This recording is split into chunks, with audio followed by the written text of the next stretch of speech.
I don't know who needs to hear this, but God also loves the person who hurt you. I wrote this text over a year ago when I got so hurt by what someone did to me that I actually wished that person to suffer as well. Then one day, God reminded me of the story of Jonah, and I felt just like him. I really got to understand a lot of things and get rid of my resentment and experience some of the best things in my life. So I thought I would share. The book of Jonah is a tiny book in the Bible, only 4 chapters, that tells the story of this prophet named Jonah. God called Jonah to preach to the city of Nineveh. Jonah said, hell no. He ran away to another city called Tarshish. God sends a storm over the boat where he was at, and the people threw him in the ocean to make it calm again. Then the fish came and swallowed Jonah for 3 days and then spit it out, and God calls him again to go to Nineveh. At this time, he actually obeys and goes. He preaches to Nineveh, they repent from their sins, God forgives them, everybody's happy. Except for Jonah. God had said that he would destroy Nineveh if they didn't regret their sins, and Jonah actually wanted God to do that instead of just forgiving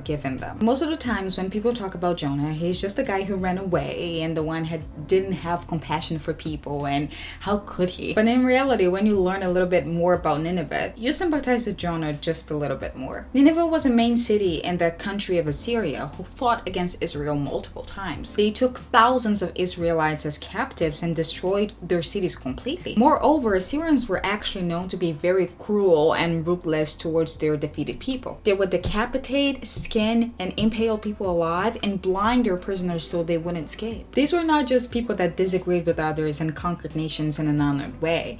They were like the Ramsay Boltons of biblical times. Jonah had seen them do evil and cruel things over and over, and he was ready for God to come and take them out of the picture. Now imagine how he felt when God offers them a chance to be forgiven just like that and make him, Jonah, the messenger. There are many lessons to be learned in the book of Jonah, but this really stuck to me. That all of us have our reasons to be resentful towards someone. Maybe a business partner who cheated you, or a person that you dated that made you traumatized by relationships, or someone in the past that abused you or hurt you physically or emotionally. Whatever happened, justice really doesn't belong to us. It belongs to God. And his justice doesn't look like ours at all. Resentment and grudge take real space in our hearts. Space that cannot be occupied by anything else at the same time. So maybe you can't sleep properly at night because you can't let go of an injustice that happened to you. Or maybe you can't give anybody else a chance because of one person in your past that made you very suspicious. Or maybe you've decided to never try something new again because of one bad experience that you had in your past. And believe me, I know for my own experience, that's a horrible way to live. I know there's a lot of people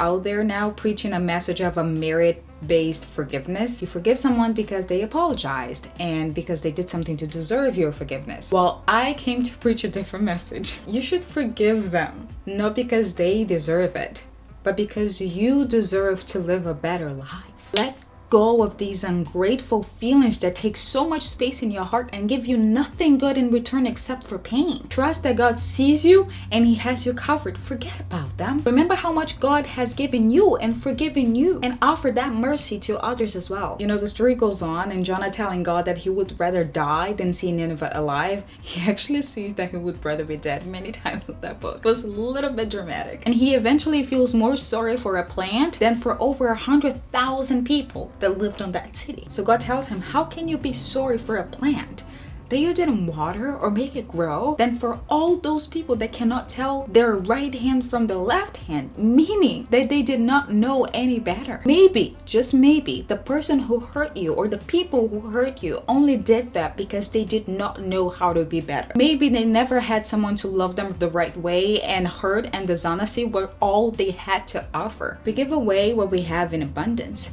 And isn't it sad that so many people can only give pain? Also, someone else's suffering cannot increase your peace. It's like that quote, resentment is like drinking poison and waiting for the other person to die. So, I'm here today to tell you that you were right. They were terrible, and life is not fair. But it's still worth it to just let it go. You're not doing anything great by just liking people that like you back. That's just nature. But offer forgiveness and pray. Like, for real, pray for the people that you hate and the ones that hurt you. And maybe that cycle of hurting others because you were hurt will end. in you. It is better to be happy and in peace than be right, despite all these, slay queen influencers are telling you. And you don't need a relationship with them, and you don't need to be friendly with them. Just act on it. Just say the words. Act on letting it go. My personal testimony is that I experienced this freedom and this peace and so many blessings when I started praying for that person. And it was not easy. And you can tell me like it's easier said than done to pray for the person that you don't like. I'm not saying that it is. I mean, it took me days to do that myself. But I'm telling you, you still should do it. Let it go. Let God be God. Live the best life that you can. And know that life will happen to you according to what you have done, not what others did to you. And that's it. I hope you guys stay safe. I hope you share your testimony. And I hope you choose peace over just being right. It's always better.